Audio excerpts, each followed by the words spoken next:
Collects information from sensory receptors that monitor body's internal and external conditions, controls body and communication among its parts.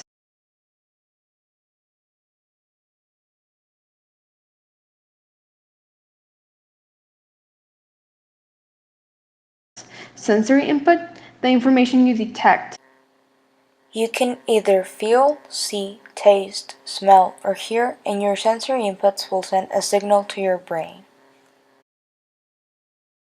Integration. The nervous system processes the information and decides what should be done about it. Basically, the brain receives the information and decides what should be done with it. Motor output. Response that occurs when your nervous system activates certain parts of your body. It is the action your brain tells you to do after it processes the information sent by the sensory inputs. The structure of the nervous system is divided into two: the central nervous system, which contains the brain and the spinal cord, and the peripheral nervous system, which contains the nerves.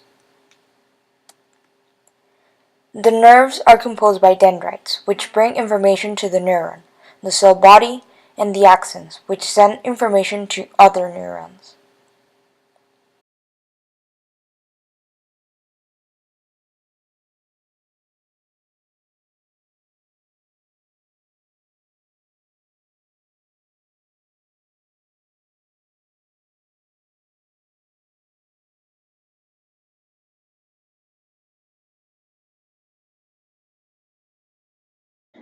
Harmful proteins named amyloids form large plaques in the brain will kill your healthy brain cells, affecting your memory.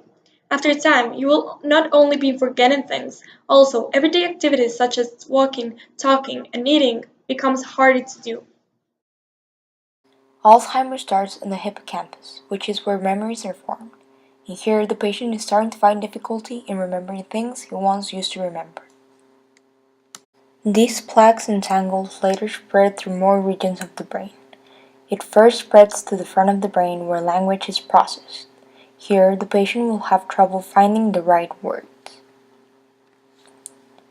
Then it spreads to the front of the brain where the logical thought takes place. The patient will now have difficulty solving a problem. Then it invades the part of the brain where emotions happen. And here, the patient loses control of his emotions and is unstable.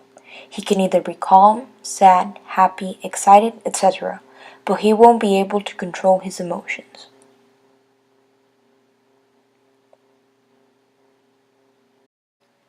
Then it moves to the part of the brain where all your senses are. And here, the patient may suffer from hallucinations due to the fact that it's affecting its senses of the view. It then reaches the back of your brain, where the person has its memories. This is the stage where the patient starts to forget about his family members and the people he has met. At the end, it reaches the cerebellum, the part that controls our motion. Here, Alzheimer has made for the patient to lose his balance and coordination. Lastly, it reaches the medulla, which is where involuntary actions happen such as breathing and the heartbeat. And here is where the patient is at his last moments. He will not last long since Alzheimer has reached the point where he will forget about breathing, about how to breathe. Patients with Alzheimer usually last about 8 to 10 years. That's how long it takes for Alzheimer to reach all of your brain.